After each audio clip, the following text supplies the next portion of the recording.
ملعب الأمير مولاي عبد الله يشهد مباراة بين الزعيم السعودي الهلال والميرينج الأسباني ريال مدريد في نهائي كأس العالم للأندية.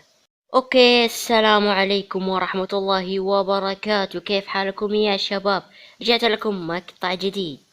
اليوم راح اتكلم عن نهائي كأس العالم للأندية 2022 المقام حاليا في 2023 في المغرب بين الهلال السعودي وريال مدريد الأسباني. راح نشوف كيف وصل الهلال وكيف وصل ريال مدريد ومين راح يفوز في هذه المباراة العظيمة.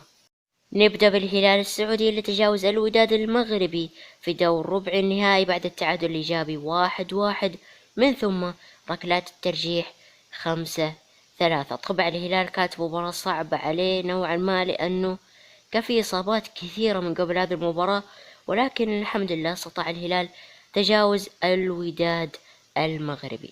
بهذه الطريقة يكون الهلال السعودي وصل لنصف نهائي كأس العالم للأندية لمواجهة أحد أعرق الأندية البرازيلية فلامينغو.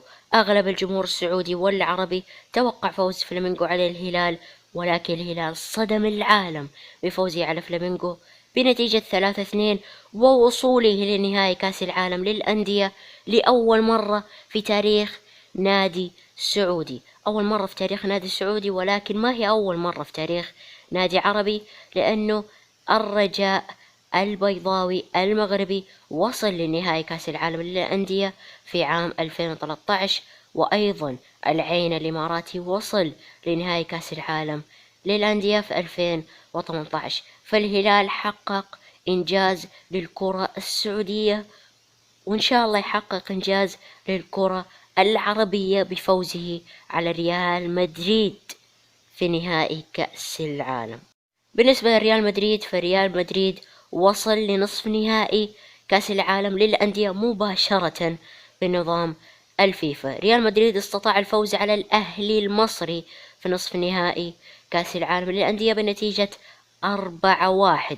أظهر قوته كاملة ووصل لنهائي كأس العالم للأندية لمواجهة الزعيم الهلالي السعودي. طبعا ريال مدريد هو أكثر نادي توج بلقب هذه البطولة. ريال مدريد فاز 4 مرات بلقب هذه البطولة. ريال مدريد فاز بهذه البطولة في 2014 و16 و17 و18. سيطرة كاملة لريال مدريد على هذا اللقب. مباراة صعبة جدا على الهلال السعودي. طبعا هذه البطولة بطولة كأس العالم للأندية تقام كل سنة، يعني سنويا من عام 2000 ميلادي، يعني من 23 سنة. طبعا لا تنسوا أعطوني توقعاتكم في التعليقات لمباراة الهلال وريال مدريد. صحيح أنه على الورق ريال مدريد أقرب بكثير من الهلال السعودي، ولكن ما في شيء مستحيل في كرة القدم. ممكن الهلال يفوز على ريال مدريد ويكون أول نادي عربي يحقق بطولة كأس العالم للأندية. وشكرا للمشاهدة. هذا كان مقطعنا بالكامل. مع ألف ألف ألف سلامة.